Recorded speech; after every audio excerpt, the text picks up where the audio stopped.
한 주간 잘 지내셨습니까? 우리는 오늘부터 베드로 후서를 함께 살펴보도록 하겠습니다. 베드로 후서의 저자는 베드로 전서와 마찬가지로 베드로 사도이고, 베드로 후서의 수신자도 베드로 전서의 수신자와 마찬가지로 소아시아에 흩어져 있는 성도들입니다.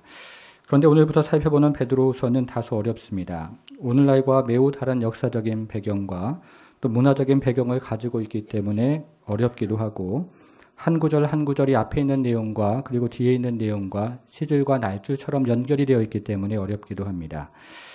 그러나 베드로후서가 어려운 가장 근본적인 이유가 있다면 그것은 오늘날 교회에 대하여 매우 불편한 이야기를 하기 때문일 것입니다. 특별히 베드로후서에 등장하는 거짓 선생들의 이야기가 그렇습니다.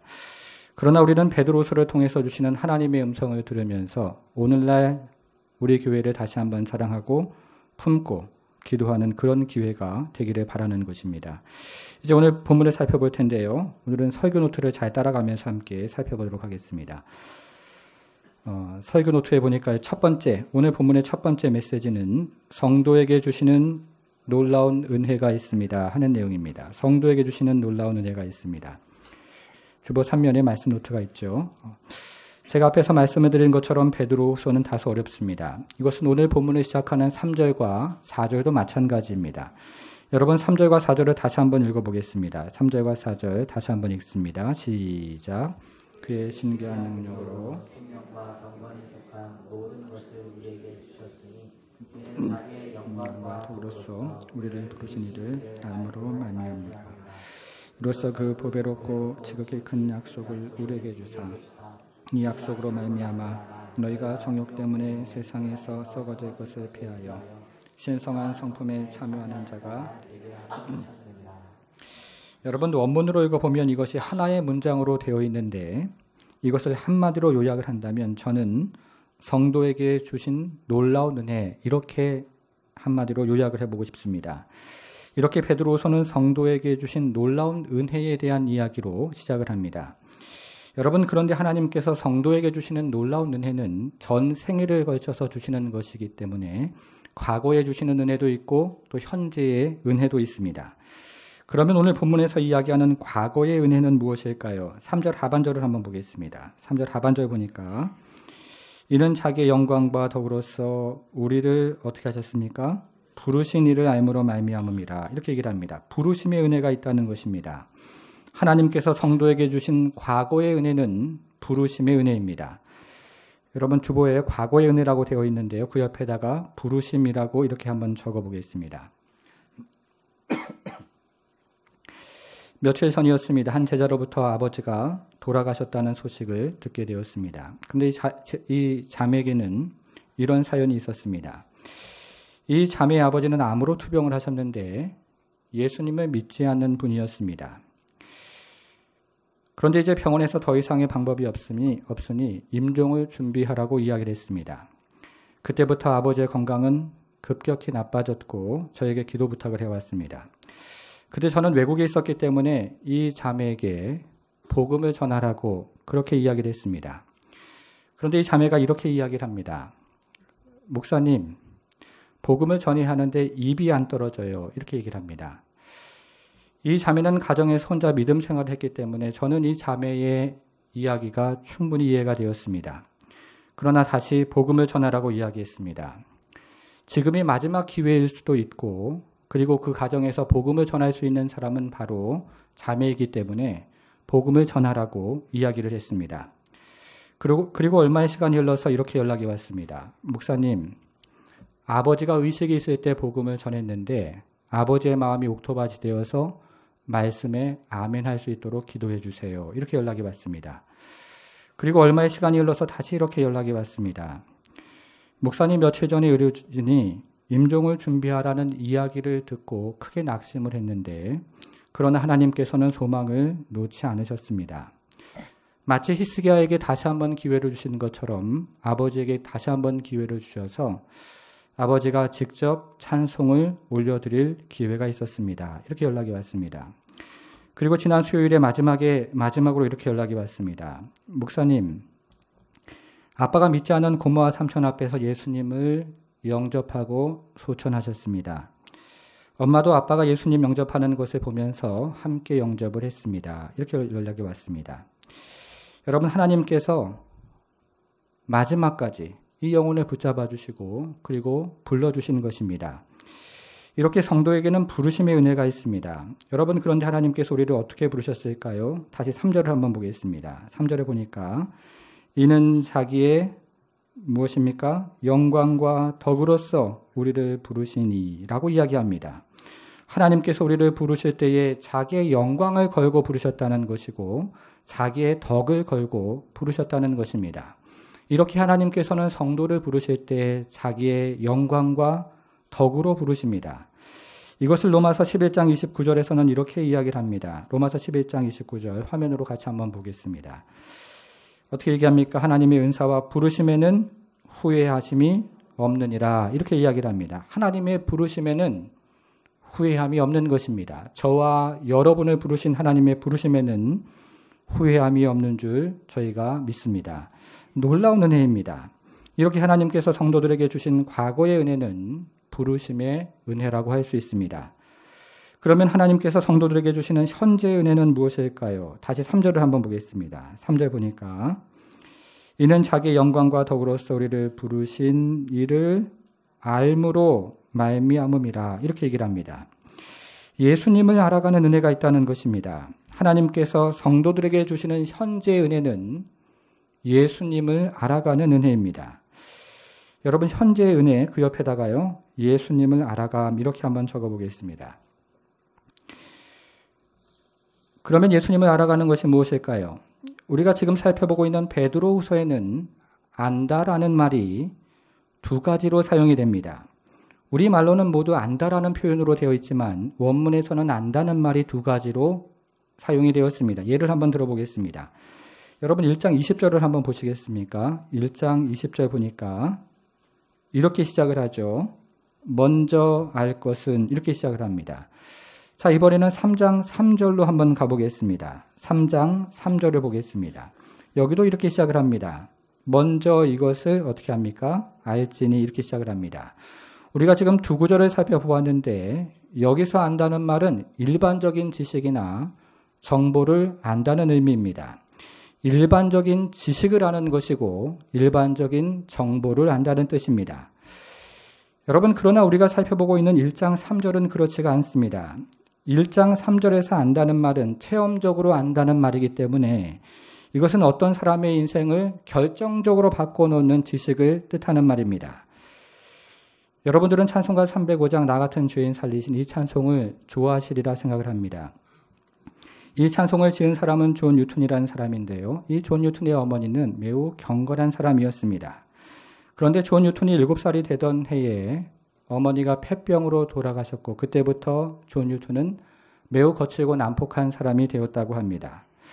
그 이후에 이 사람은 아프리카 흑인들을 잡아오는 노예선에서 일을 했는데 그는 배 안에서 온갖 나쁜 짓을 하는 사람이 되었다고 합니다. 그러던 중에 배 안에서 우연히 그리스도를 본받아라는 책을 읽다가 그의 영혼 깊은 곳에 있는 어머니의 살아있는 찬송과 그리고 기도를 기억하게 되었습니다. 이때 존 뉴턴은 하나님의 커다란 은혜를 경험하면서 회심을 경험합니다. 그 이후에 이 사람은 하나님의 말씀을 전하는 목사가 되었고 날마다 하나님의 은혜를 찬송하면서 그 은혜에 너무나 감격해서 나 같은 죄인 살리신 이 찬송을 만들었다고 합니다. 여러분, 이전과는 전혀 다른 사람이 된 것입니다. 이것이 바로 예수님을 알아가는 은혜입니다. 하나님께서 성도들에게 주신 현재의 은혜입니다. 여러분, 그러면 예수님을 알아가는 성도가 누리는 축복은 무엇일까요? 예수님을 알아가는 성도가 누리는 축복은 크게 두 가지로 이야기를 하는데 오늘 본문에 보니까요. 하나는 현재에 누리는 축복이 있고 다른 하나는 장래에 누리는 축복이 있다고 이야기를 합니다. 다시 한번 보겠습니다. 3절과 4절을 이번에는 제가 한번 읽어볼 텐데요. 여기서 반복해서 등장하는 단어를 한번 찾아보도록 하겠습니다. 3절. 그의 신기한 능력으로 생명과 경건에 속한 모든 것을 우리에게 어떻게 하셨습니까? 주셨으니 이는 자기의 영광과 덕으로서 우리를 부르신 이를 알므로 말미암음이라. 이로써 그 보배롭고 지극히 큰 약속을 우리에게 어떻게 하십니까? 주사 이 약속으로 말미암아 너희가 정욕 때문에 세상에서 썩어질 것을 피하여 신성한 성품에 참여하는 자가 되게 하려 하셨느니라. 여러분 어떤 단어가 반복이 됩니까? 주셨다는 말이 반복이 됩니다. 그렇죠? 3절에서도 주셨다는 단어가 등장을 하고 4절에서도 주셨다는 단어가 등장을 합니다. 여러분 그런데요. 이 3절은 자세히 읽어보면 현재 축복을 주셨다는 말씀이고 4절은 장래의 축복을 주셨다는 말씀으로 되어 있습니다. 한 가지씩 살펴보겠습니다. 하나님께서 우리에게 주신 현재의 축복은 무엇일까요? 3절 다시 한번 보겠습니다. 그의 신기한 능력으로 생명과 경건에 속한 모든 것을 우리에게 주셨으니 이렇게 얘기를 합니다. 생명과 경건에 속한 모든 것을 우리에게 주신 것입니다. 하나님께서 성도에게 주신 현재 축복이 있다면 그것은 생명과 경건에 속한 모든 것을 주신 것입니다.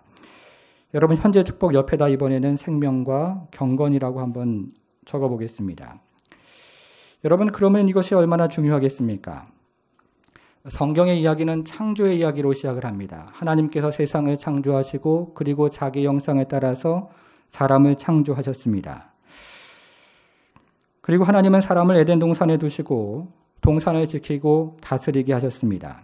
그런데 이 에덴 동산 중앙에는 생명나무가 있었고 선악을 알게 하는 나무가 있었는데 하나님께서는 생명나무를 포함한 모든 나무의 열매를 먹게 하셨지만 이 선악을 알게 하는 나무의 열매는 금하셨습니다. 그런데 동산 안에 들어온 악한 뱀의 이야기를 들은 하와는 선악을 알게 하는 나무의 열매를 먹었고 이 악한 뱀의 이야기를 들은 아담도 선악을 알게 하는 나무의 열매를 먹게 되었습니다. 여러분 이제 아담과 하와는 어떻게 되었을까요? 이때 아담과 하와는 크게 두 가지를 잃어버렸는데 하나는 생명에 관한 모든 것을 잃어버렸고 다른 하나는 경건에 속한 모든 것을 잃어버렸습니다. 그래서 우리는 그 다음부터 허물과 죄로 죽은 인생이 되었고 세상 풍조를 따르는 인생이 되었으며 악한 마귀를 따르는 인생이 되었던 것입니다. 여러분 우리의 마음이 어떻게 됩니까? 마음 깊은 곳에는 채워지지 않는 공허함을 끌어안은 채 살아가는 인생이 되었고 영혼 깊은 곳에 채워지지 않은 허물을 끌어안은 채 살아가는 인생이 된 것입니다. 하나님께서 원래 주셨던 생명과 경건의 풍성함을 모두 잃어버린 채 살아가는 인생이 된 것입니다. 여러분 그런데 이런 우리를 하나님께서 다시 불러주시고 예수님을 알게 하셨습니다. 그러자 우리에게 놀라운 변화가 일어났는데 이 동산 안에서 잃어버렸던 생명과 경건에 속한 모든 것들이 회복되는 은혜를 허락해 주신 것입니다. 그러면서 우리는 잃어버린 생명의 풍성함을 회복하는 것을 경험하고 우리는 예수 그리스도를 알아가는 것을 통해서 경건에 속한 모든 풍성함을 회복되는 그런 은혜를 누리는 인생을 살아가게 되는 것입니다.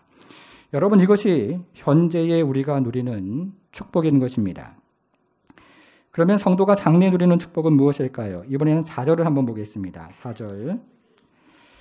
자, 4절 보니까 어떻게 시작합니까? 이로써 이 보배롭고 지극히 큰 약속을 우리에게 주사 이렇게 시작을 합니다.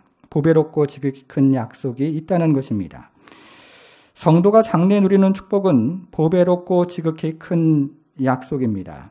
주보에 장래 축복 옆에다가 보배롭고 지극히 큰 약속 이렇게 한번 적어보겠습니다. 이것은 베드로후서 3장에서 자세히 이야기를 하고 있기 때문에 여기서는 성도의 장래에 보배롭고 지극히 큰 약속이 있다는 사실을 깨닫고 넘어가도록 하겠습니다. 이제 여기까지 정리를 한번 해보도록 하겠습니다. 성도에게 주신 과거의 은혜는 무엇입니까? 부르심입니다. 그러면 현재 은혜는 무엇입니까? 예수님을 알아가는 것입니다. 이렇게 예수님을 알아갈 때 우리는 현재의 축복은 무엇일까요? 생명과 경건입니다. 그러면 장래 누리는 축복은 무엇입니까? 보배롭고 지극히 큰 약속입니다. 엄청난 은혜요. 엄청난 축복이 성도에게 있다고 지금 이야기를 하고 있는 것입니다.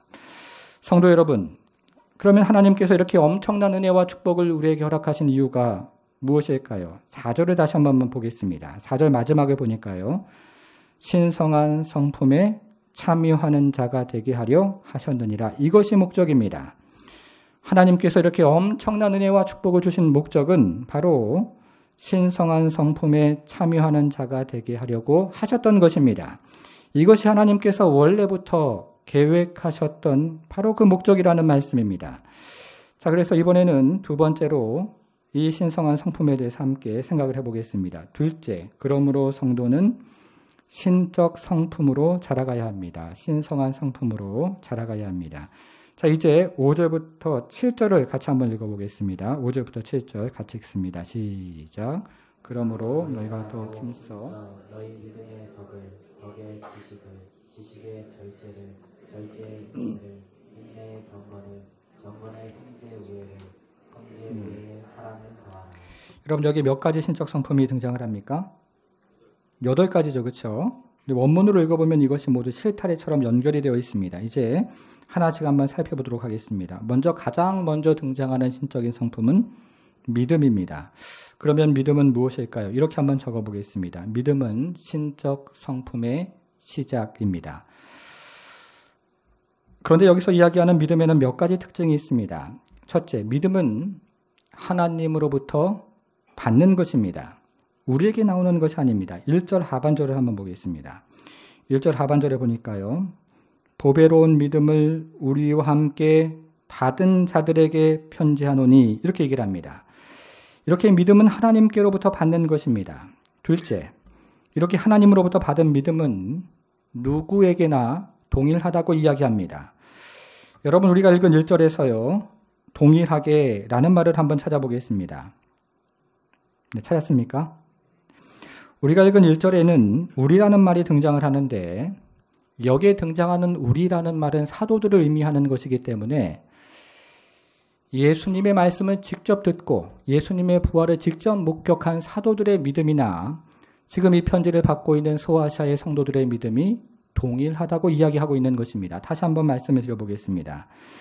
예수님의 말씀을 직접 듣고 예수님의 부활을 직접 목격한 사도들의 믿음이나 지금 부산 사랑의 교회에서 신앙생활을 하고 있는 성도들의 믿음이 동일한 믿음이라고 이야기를 하고 있는 것입니다.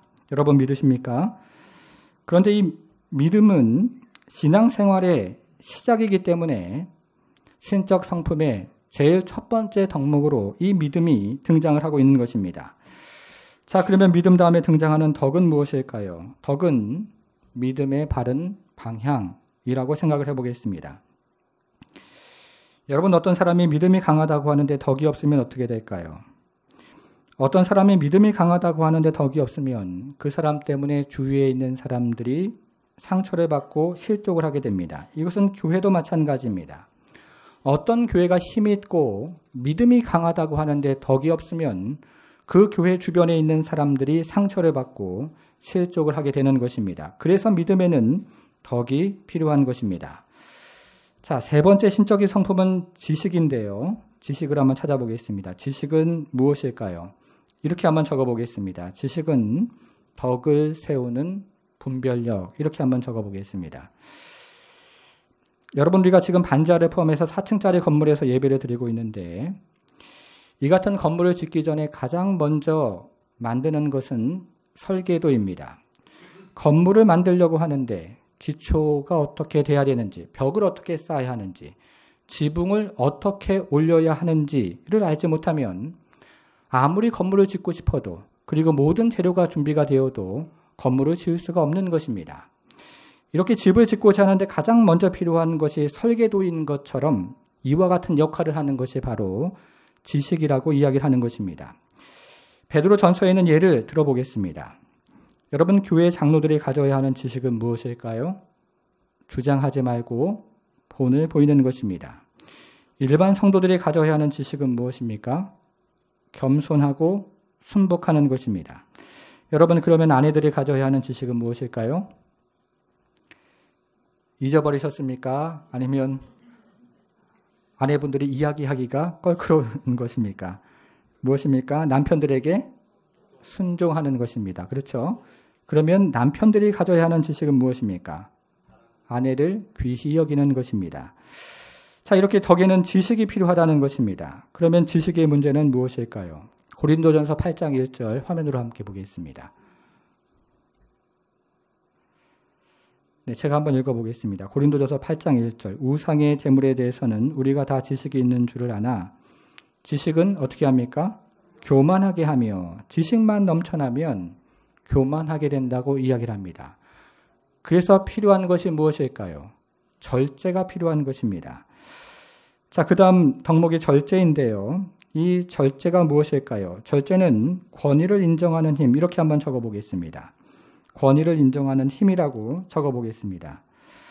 우리가 지금 살펴보고 있는 베드로서는 거짓 선생들의 가르침으로부터 성도들을 보호하려는 목적으로 쓰여졌습니다.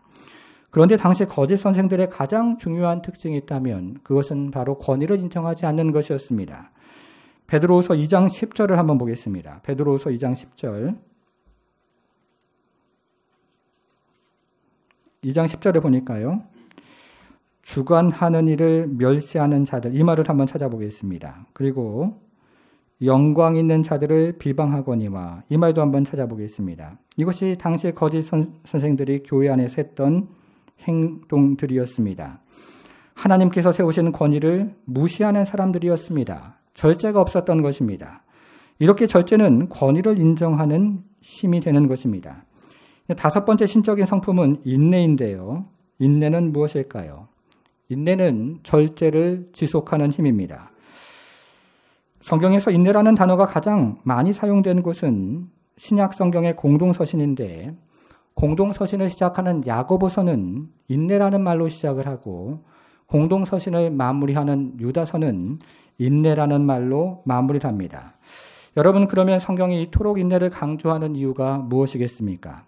성경을 다시 한번 뒤로 넘겨서 2장 14절을 보겠습니다. 베드로서 2장 14절로 가보겠습니다. 여기 이런 말이 등장을 합니다. 굳세지 못한 영혼들을 유혹하며, 찾았습니까? 네, 굳세지 못한 영혼들을 유혹하며. 여기서 굳세지 못하다는 말은 믿음 생활을 하다가 인내하지 못하고 믿음의 자리에서 벗어나는 것을 뜻하는 것입니다.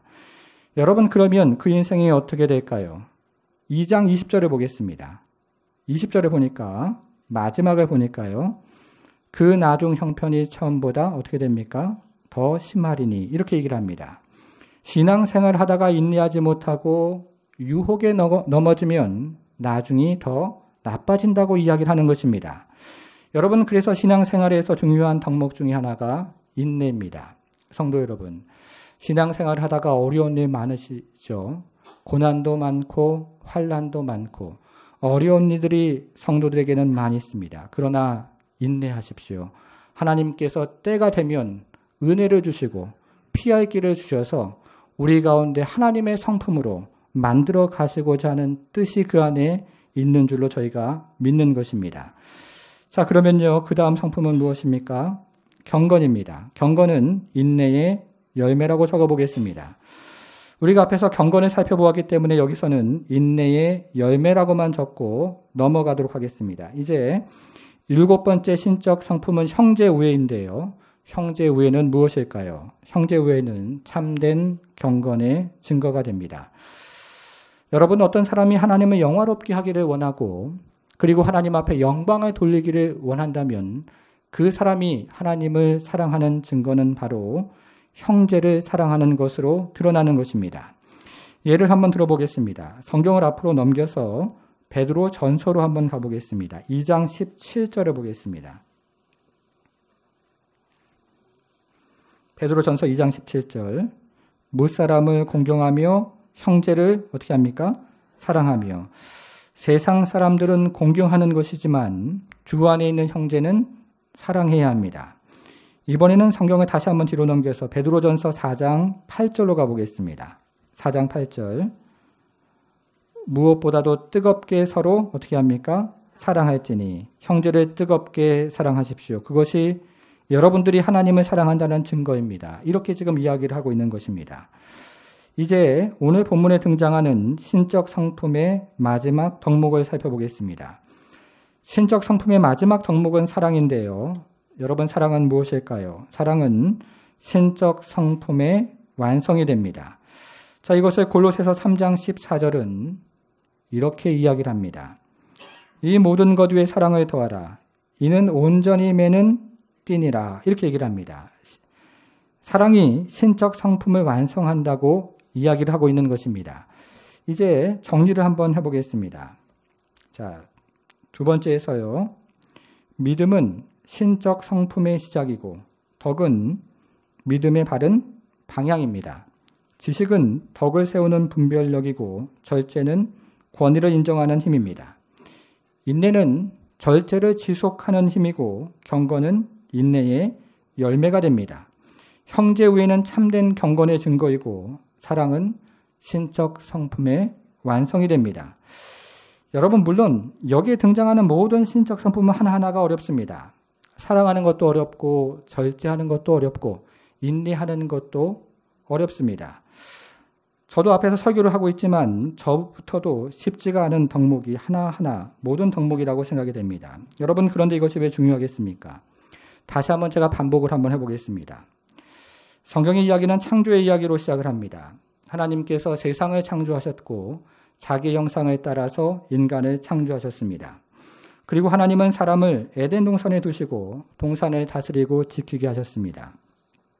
그런데 이 에덴 동산 중앙에는 생명나무가 있었고 선악을 알게 하는 나무가 있었는데 아담은 생명나무를 포함한 모든 나무의 열매를 먹을 수가 있었지만 선악을 알게 하는 나무의 열매는 먹을 수가 없었습니다. 그런데 동산 안에 들어온 악한 뱀의 이야기를 들은 하와가 이 선악을 알게 하는 나무의 열매를 먹게 되었고 악한 뱀의 이야기를 들은 아담도 선악을 알게 하는 나무의 열매를 먹게 되었습니다. 성도 여러분, 이것은 아담이 하나님에 대한 믿음을 저버리고 불순종을 선택한 것입니다. 이렇게 생각하면 아담이야말로 덕을 세우지 못한 사람이요, 바른 지식이 없는 사람이며 절제도 없고 인내하지 못하고 경건을 잃어버린 사람이었습니다. 그러자 아담의 가정 안에서 어떤 일이 일어났을까요? 형제 간에 살인이 일어났습니다. 그리고 이런 소리가 들려왔습니다. 내가 내 형제를 지키는 자입니까? 아담의 가정이 사랑에 실패한 것입니다. 결국 아담의 가정은 오늘 본문에 등장하는 모든 신적인 성품을 잃어버렸습니다. 여러분 그런데 이것이 끝이 아니었습니다. 하나님께서 우리를 부르시고 예수님을 통해서 우리가 잃어버린 신적인 성품을 하나하나 회복해 하십니다. 믿음이 회복이 되고 덕이 회복이 됩니다. 지식이 회복이 되고 절제가 회복이 되고 인내가 회복이 되고 경건이 회복이 됩니다. 그리고 형제 우애가 회복이 되고 예수님을 통해서 사랑이 회복이 되는 것입니다. 이렇게 예수님을 통해서 잃어버렸던 신적 성품이 하나하나 풍성하게 회복이 되는 것을 경험하는 것입니다. 그래서 신앙생활을 한마디로 이야기한다면 신적인 성품을 회복하는 것입니다. 이렇게 이야기할 수가 있겠습니다. 여러분 이것이야말로 성경에서 가장 중요하게 생각하는 바로 그러한 이야기입니다. 여러분 그런데요, 우리가 이렇게 신앙생활을 하다가 신적인 성품이 자라가지 않거나 그러면 이것이 없다면 어떻게 될까요?